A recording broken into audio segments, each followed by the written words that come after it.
Right now we're going to be working on specifically the handle portion of your toolbox here. So there's a bunch of different steps we're going to go through to get this thing all knocked out, looking all nice and neat and perfect. But we're basically going to be taking some aluminum flat stock and bending it, shaping it to size, and getting it pretty much to the point where we want to attach it to our toolbox, just like you see here.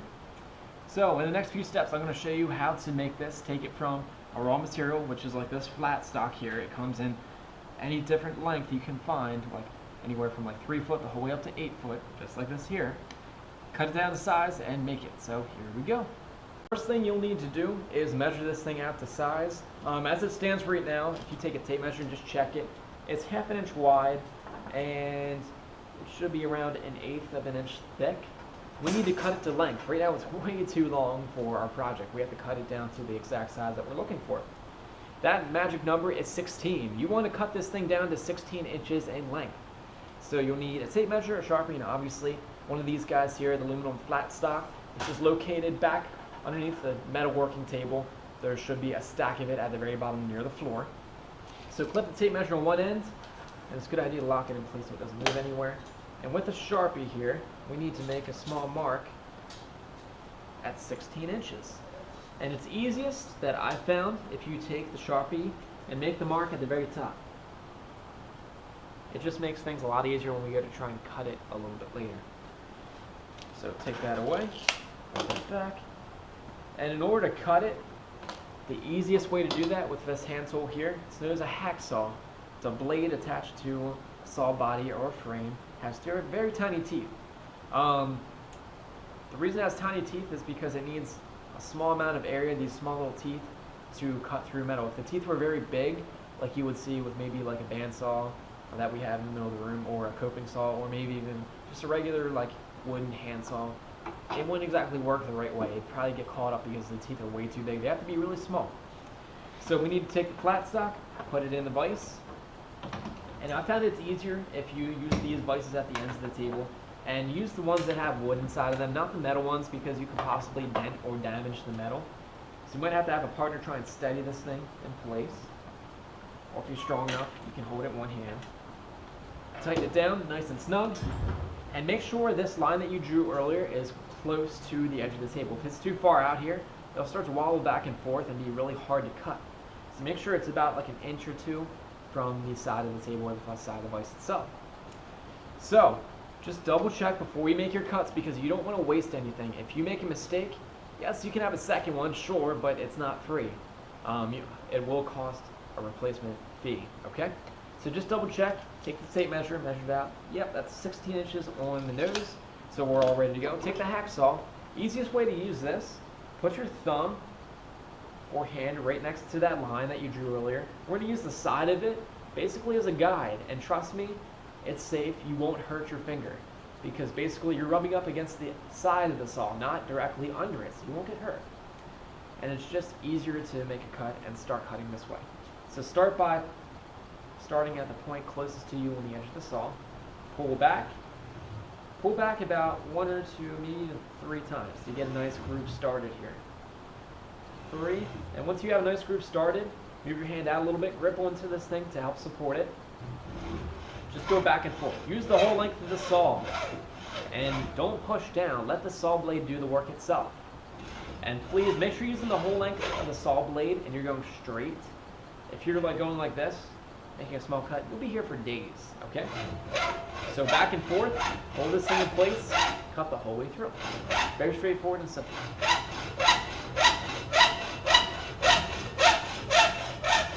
Once you get to the end, slow down and finish your cut, just like that. And the end of it will heat up and get hot, so just as a warning, so you're not surprised here, be careful, Keith, because there's some sharp edges and burrs on the end of here. So put that aside. We're going to take this piece of flat stock and move it out of the way. Put it to the side here. We have some layout and design work to do with this thing before we go any further. First thing we need to do is to take the tape measure and Sharpie. We need to mark out the length of the sides here.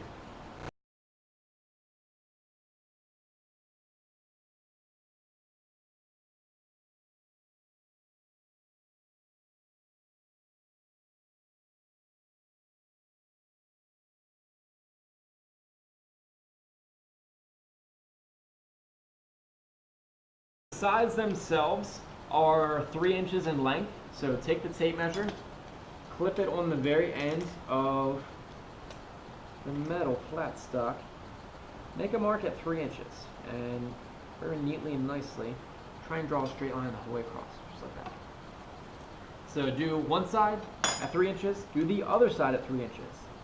Make sure it's 3 inches and it's not something larger or smaller. Just like that. Double check. Yep, 3 inches. 3 inches. Beautiful. Perfect. The next tool we have to get into using is this little guy right here. It's called a radius gauge. Radius gauge is really easy to use because basically what we want to do is, instead of having these nasty looking sharp edges here and it's square, it's not exactly appealing and it's kind of sharp. It's a nicer idea just to round it over. So these gauges is basically kind of like a template. So we have a template for when we're drilling our hole here, and also a template for the outside radius. So take the template or the radius gauge, place it on top of the piece of metal, bring it to the very edge. Make sure it's not too far out or it's not too far over. The tip of the radius gauge should be at the edge or flush or even with the edge of the metal. Trace around the outside tip with a Sharpie, like so. When you get one side, flip it around, do the other side. Just like that. And beautiful. Perfect. At this point, one last step. We have to basically make a mark where our holes will be so we can attach everything together. So the easiest way I found to do that is to take the radius gauge, place it on top, take a scratch awl, and you can scratch a circle right on top where you obviously would put the hole. And it should line everything up nice and neatly. And all these tools, by the way, are located in the cabinet behind me, the metalworking cabinet. Okay, just like that. After you scratch the hole, the good old center punch here, you need to grab the center punch, place it in the middle of that hole or that circle that we drew earlier. Nice and firm tap, like give it some power. One hit on one side, and this is where we're marking where we are drilling. One hit on the other side, just like that. Nicely done. So layout, design, and all that stuff is pretty much all finished up. This thing is ready to go to the next step, which is basically taking this nasty sharp edge and the square edge, which isn't that cool, making it nice and rounded over. So let's head over to the belt sander. Magnificent machines in front of me are known as the belt sanders. Notice they say metal only, no wood, and this is what we're using them for, is metal. So good for you. You can use one or the other, it doesn't matter, they do the same exact thing. Just be careful when you're using it. Obviously you want the piece of metal flat on the table. Don't hold it up in midair or else it might get jammed down in there and you could accidentally hit your hand against this or your fingers, or hopefully not even worse. So make sure all guards are in place, everything's all in working order, the belt's good, looks in good condition. Now when you're sanding, we just want to sand right up to the edge of that black line that we drew earlier with the radius gauge. Sand back and forth. Make sure this thing's moving, keep it flat on the table, okay? So it's very simple, very easy. You turn it on, sand back and forth. Now just as a warning, this will get hot and start to heat up. So it might be a good practice or a good idea if you want to grab a pair of gloves just to be safe when you're doing this, because it does get hot, just as a forewarning, okay? So I'm going to turn it on, sand down this side, show you what it looks like. Now once I sand it down and get it to the radius I prefer, to cool it down a little bit quicker, over here in between both of the belt sanders, I have a small little can of water. The water is meant to obviously cool it down, so we're going to use that after we sand everything down, okay? So here we go.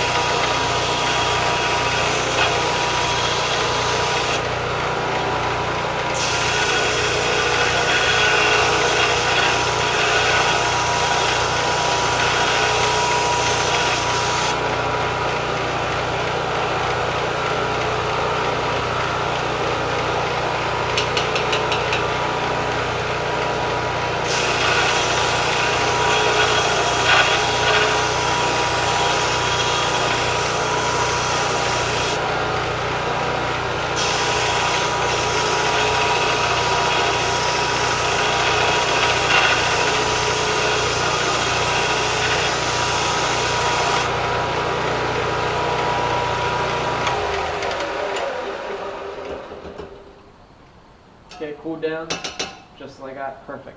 Now notice when I'm sanding, I'm not literally forcing the metal into the belt itself. These belts, they're only so strong. Yes, they can sand metal, so they're meant to hold up and take some abuse, but when you're sanding, since this is aluminum, it's very light and very soft. It's a softer metal, softer than steel and iron and all those other ones. It doesn't really take a lot of pressure to get in there and try to sand things down. So I'm lightly pressing and slowly rotating at the same time. If you jam into it too quickly or apply too much force, you could possibly snap this belt and it could go flying, and it could scare you. It takes you off guard and it's not fun. So just slowly go into it, sand right up to the edge there, and you're looking for a radius just like what we see there. So if you can see that, that's exactly what we're looking for. All right. So next step, we're gonna head back to the table and finish up with a few other things. So here we go. Next step basically is drilling holes in either side of this thing. That way we can actually attach it to the sheet metal box itself, the toolbox that is. So first thing you'll need to do, you'll obviously need to get to the point where you have these ends rounded off, just like you see here. And then we'll need to get one of these drilling blocks or these drilling boards that I have, a quick grip clamp, and also a drill, a power hand drill that has an 1/8 inch bit in it, which is the ones we've been pre-drilling with all along here. And you also need to make sure the thing's going forward and in second speed, or the highest speed setting possible, that is. So first thing we need to do is take the quick grip clamp, put this thing in place, clamp it down. You always have to clamp metal down no matter what, no exceptions, or else this thing turns into basically a really big dangerous helicopter and it could hurt you. It's not fun. So line everything up with that hole we made earlier with the punch. Make sure everything's straight. Pull the trigger as far in as you can. Get this thing going as quickly as possible. Push down the whole way through, just like this. Once you see wood, or once it gets a little bit easier to drill through, that means you went the whole way through. So loosen it up. Repeat the process for the other side. Same thing. Quick grip clamp. Get it clamped down. Line it up. Drill through. And notice when I'm doing this, I'm using my body to help force the bit into the metal. So if you just stand there and hold it, it's not going to do anything.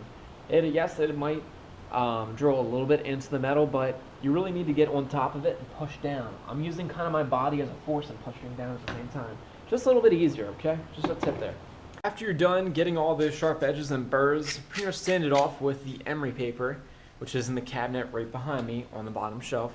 You're ready to finish this thing off and get rid of these nasty edges, or not the nasty edges, the marks and the Sharpie marks and all those other things that are undesirable. So what you'll need for that is this right here, which is known as steel wool. Steel wool is also located back behind me in the cabinet below. So steel wool, we're going to use it to shine up our handle and get this thing looking a little bit nicer. So it's pretty easy. It's basically like sanding, and all you really have to do is come in contact with it and the object, sand back and forth to shine it up.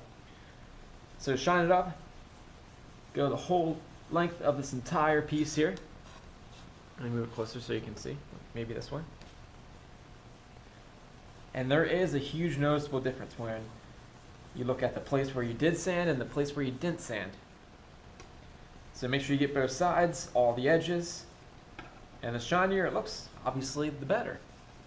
So keep sanding away at it. Get it nice and shined up. What happens over time with the aluminum is eventually it gets oxidized, which it's just the natural contact with the air and the reaction between it and the piece of metal, and it'll start to kind of fade over time. So what we're doing is getting rid of that oxidation and basically bringing it back to its original glory. So the edges, just about got that done. Flip it over, do the other side, just like that.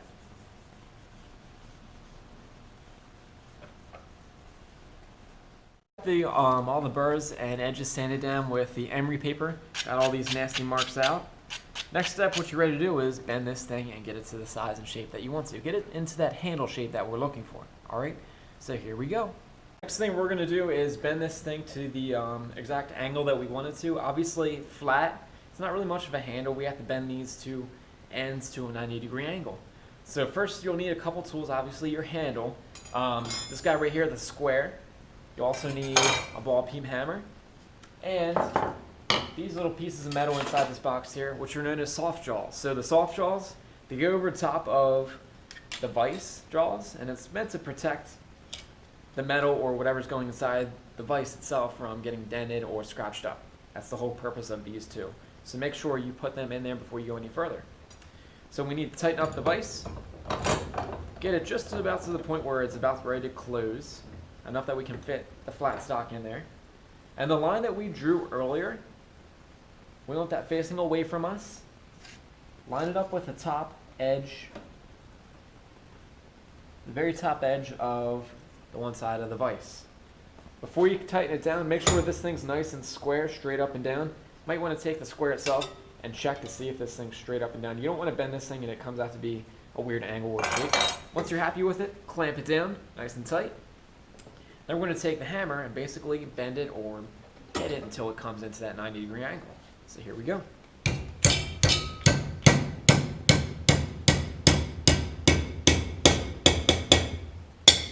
Alright, that looks like about it right there. Loosen it up. Double check just to make sure we got the 90-degree angle. Perfect. It's beautiful. And if it's a little bit over or under, you can always put it back in the vise, redo it, or just bend it a little bit by hand. It works just fine. Take the other side and make sure, it's important you do this, that the one that you bent in is facing out away from you. If it's facing towards you and you try to bend it, obviously it's going to make like a giant S shape. You want to make kind of like a big U shape, so it has to be facing away from you. Put it in the vise. Repeat the same process as last time. Line up that line that we drew earlier with the Sharpie at the 3-inch line. Tighten it up just loosely. Get this thing straight up and down. Check it with the vise, not the vise. Check it with the square. Just like that. Tighten it down. Repeat the process.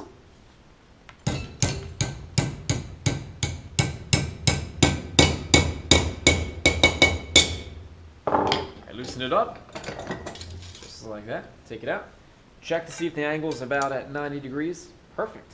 Turned out pretty good. Alright, then the next step. Well, we're almost done. We have the basic overall shape of the handle. It looks pretty good. We just have to finish it off and shine it up. So you'll see that in the next step here.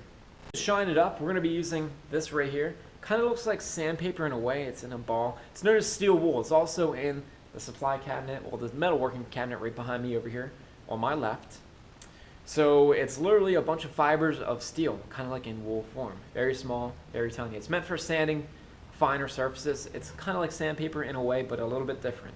So all you're going to do is basically sand it up and down the edges and try to get this thing shined up. You'll literally start to see it change color. And we're getting rid of all those nasty marks, the Sharpie marks, all that other stuff, shining it up. And there will be, like I said, an obvious difference. Over time, just the properties of the aluminum itself starts to oxidize, so it starts to change color and become dull. It's not as shiny anymore. So what we're doing is removing that oxidation. So move your way around, make sure you get all the edges and sides. Get this thing so it's nice and shiny. It looks really good. It won't be a mirror finish, but it'll be noticeably different, and it'll look a lot more appealing and a lot nicer. Work your way around, get all these edges. Don't forget the inside as well. So it might be a good idea maybe to hold this on the edge of the table and do this as well. Take your time. Oops, almost dropped it there.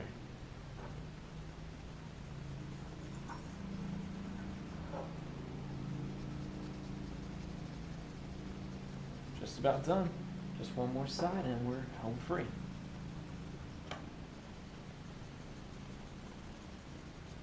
Perfect.